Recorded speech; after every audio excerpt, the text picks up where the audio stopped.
Hello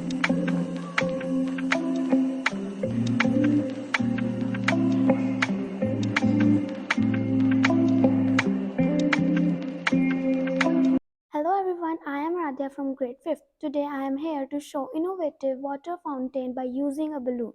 For this we need a bent straw, a balloon, water, empty bottle and a glass. Take a plastic bottle and fill it with water.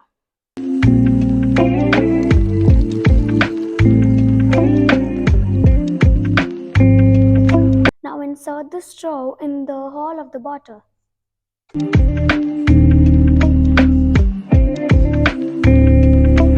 Then inflate the balloon to its medium size and fix it to the mouth of the bottle.